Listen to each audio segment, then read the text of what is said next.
அது எங்கண்ட பிள்ளைதான் நாங்கள் அந்த தகவலை இன்னும் தேடி இருக்கணும். 7 கிராம் உப்பு போதும் அப்படி வந்து வசந்த அமரசிங்க அமைச்சர் வந்து சொல்லி பதக்கல் வேலையில அப்ப அடிக்கலாம். அந்த உப்பள தொழிலாளிகள் இன்றைக்கு போராட்டத்துல ஏன் அந்த நீதிமன்றம் தடை உத்தரவு வழங்கினது என்ற பெரிய கேள்வியா இருக்கு. சின்னப்பொடி சொந்தங்கள் அனைவருக்கும் வணக்கம். இன்றைக்கு நாங்கள் ஒரு முக்கியமான விஷயத்தோட வந்திருக்கிறோம். முதல் சின்னப்பொடி சொந்தங்கள் எல்லாரும் வந்து நிறைய சப்போர்ட் தாரீங்கள்.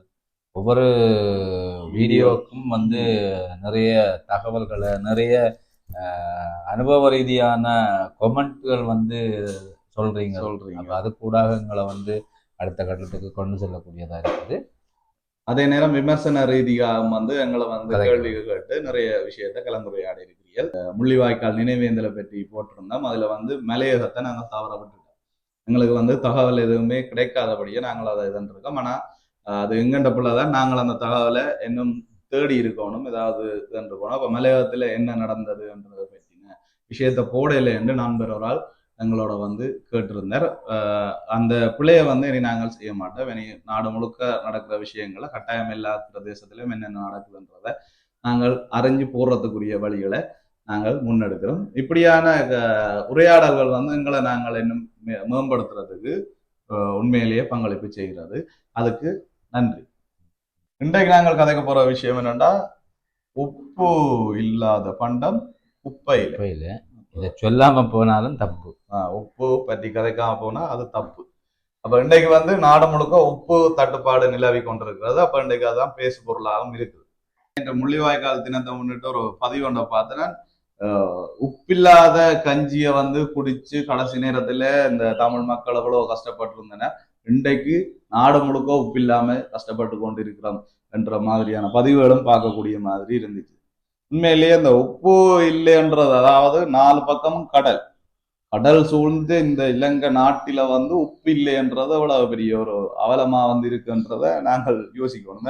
அப்படித்தான் உப்புன்றது வந்து எங்களோட பிரதேசத்தை அண்டின ஆனையரவு பகுதியில வந்து இயற்கையாகவே வந்து உப்பு விளையக்கூடிய இடமா இருக்கு. அதை விட யாழ்ப்பாணத்துல செம்மணி பகுதியில உப்பளம் இருக்கு. அது இயங்காத நிலையில இப்ப இருக்குது. அதை விட கோப்பாய், வண்ணாத்திப்பாலம் அது சார்ந்த இடங்கள்ல கூட ஆரம்ப காலத்துல வந்து யுத்த காலத்துல சரியான வறுமையான காலத்துல வந்து அந்த உப்பை அள்ளி அதை வித்து சமைக்கக்கூடிய பொருட்களை வாங்கி அன்றைய வாழ்க்கையை கழிச்ச மக்களும் இருக்கிறார்கள்.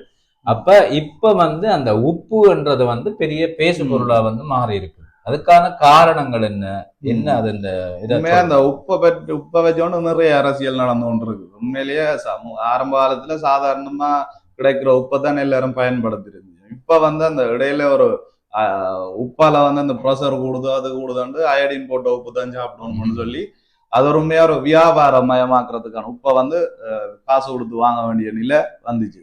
இப்ப திருப்பி என்னத்துக்காக இந்த உப்பு தட்டுப்பாடு வந்துடுன்றது ஒரு பெரிய கேள்வியா இருக்குது. ஒரு ஆளுக்கு வந்து ஒரு நாளைக்கு 7 கிராம் உப்பு போதும் அப்படி வந்து வசந்த அமரசிங்க அமைச்சர் வந்து சொல்லி இருக்கிறார். அதே நேரத்துல ஒரு நாளைக்கு 500 மெட்ரிக் டன் உப்பு வந்து தேவை, இலங்கை முழுக்க தேவை அப்படின்னு சொல்லி இருக்கிறார். அதே நேரம் என்னன்னா, அந்த உப்பை தயாரிக்கிற அளவுக்கு நாடு பக்கெட் இல்ல என்ற மாதிரி இல்லையா என்ற இது கேட்டிருக்கிறேன். அதை சொல்லியிருக்காரு. இங்க வந்து அவ்வளவு உப்பு தயாரிக்கக்கூடிய வசதிகள் இருக்குது என்று சொல்லியிருக்காரு. ஆனாலும் உப்பு தட்டுப்பாடா இருக்கு.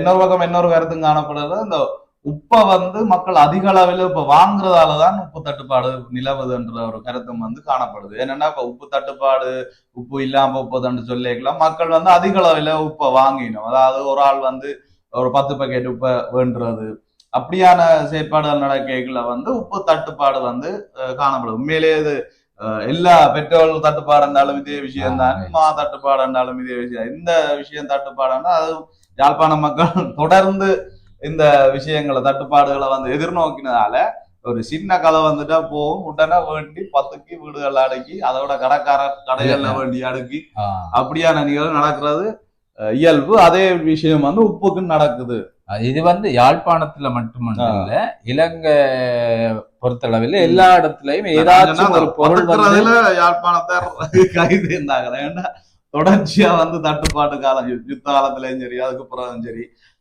தட்டுப்பாடுகள் நிலவினதால வந்து இந்த பதக்கல் வேலையில யாழ்ப்பாணத்தார அடிக்கலாம். அப்ப மக்கள் வந்து அந்த அந்த விஷயம் தொடர்பா பரபரப்பாக்குறது.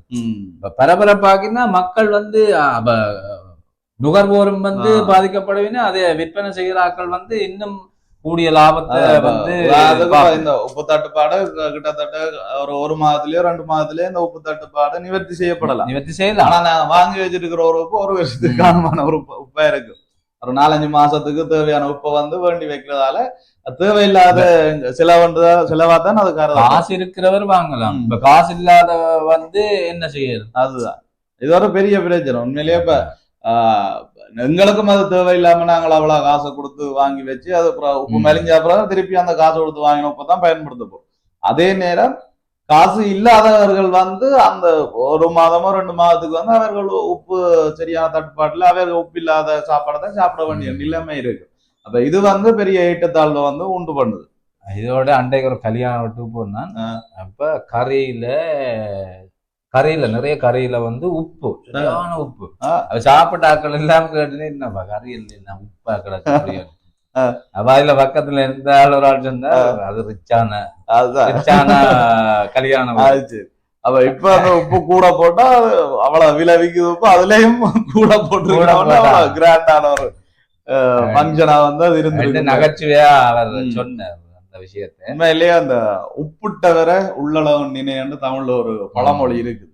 அப்படி உப்பிட்ட அந்த உப்பள தொழிலாளிகள் இன்றைக்கு போராட்டத்துல ஈடுபட்டிருக்கிறார்.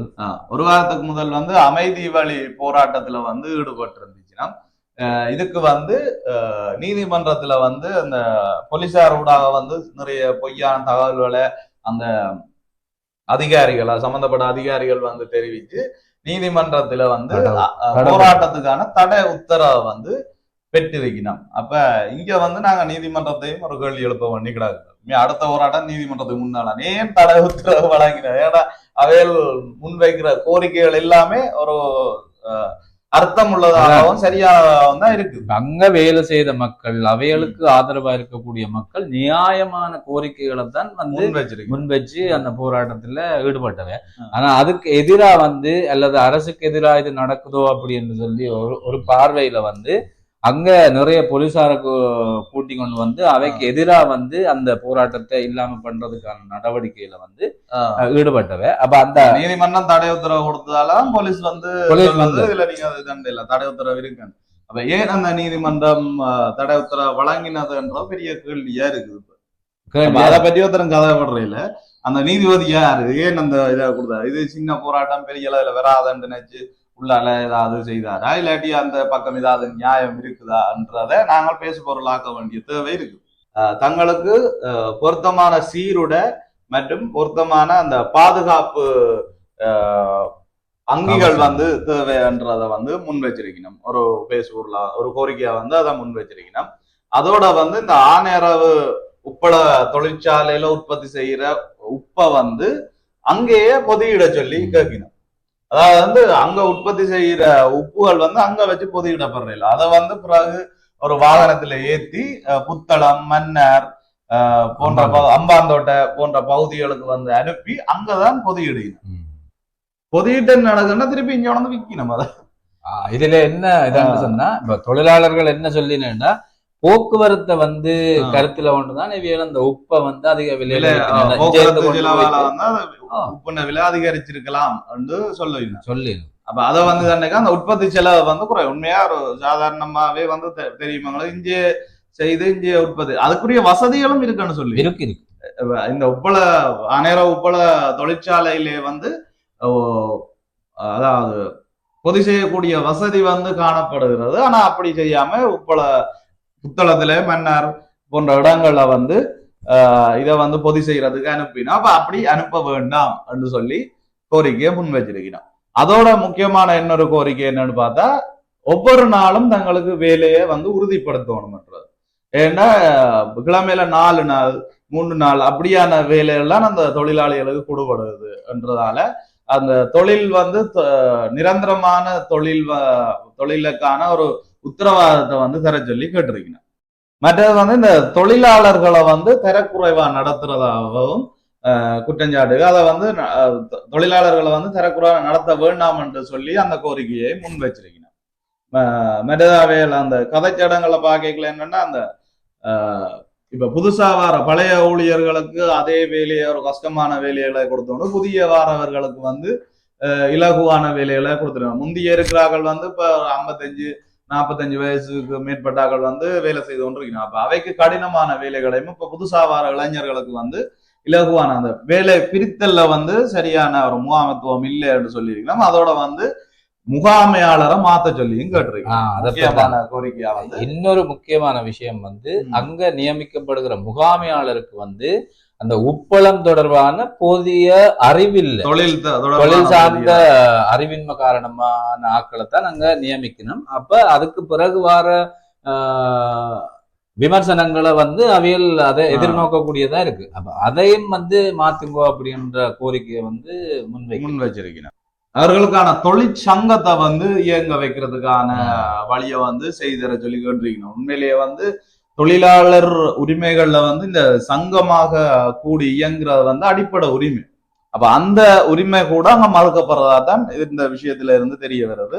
அப்ப அந்த தொழிற்சங்கம் வந்து இயங்குறதுக்கான வழிவகைகள் வந்து செய்தர சொல்லி கேட்டிருக்கணும். அதோட வந்து இந்த ஆநேரவு உப்பு என்ற பேரை வந்து திருப்பி மீள கொண்டது. அதாவது வந்து கடந்த காலங்கள்ல வந்து இந்த ரஜ உணு என்று சொல்லித்தான் ரஜ லுணு என்று சொல்லி இந்த உப்பு, அதாவது ரஜ உப்பு என்று சொல்லி இந்த உப்பு வந்து பொதியிடப்பட்டு வந்து கொண்டிருந்த வந்து சர்ச்சைகள் வந்து நிறைய வந்திருந்தது. அப்ப அந்த விஷயத்தையும் குறிப்பிட்டு திருப்பி இந்த ஆனேராவு உப்பு என்ற பேரை வந்து திருப்பி கொண்டு சொல்லி கேட்டிருக்கணும். அது திருப்பி குணந்தாஜன்னு சொல்லினோம், கொன்றையிலேன்னு சொல்லினோம். நீங்க இங்க கண்ட நீங்கள் உப்பு பேக்கெட்ல ஆணையர உப்பு காணல. ஆனா அது சரியான பேரோட வந்து வரவேணும் அப்படின்றதும் போராட்டக்காரர்கள்ட்ட ஒரு கோரிக்கையா இருக்கு. இப்படியான இதுல எதையுமே எடுத்து பார்த்தோம்னா நியாயம் இல்லாத கோரிக்கைகள் எதுவுமே இல்லை. அப்ப இந்த கோரிக்கை ஏன் நீதிமன்றம் இது இந்த போராட்டத்துக்கு தடை உத்தரவு வழங்கினது என்றதை நாங்கள் பார்க்க வேணும்.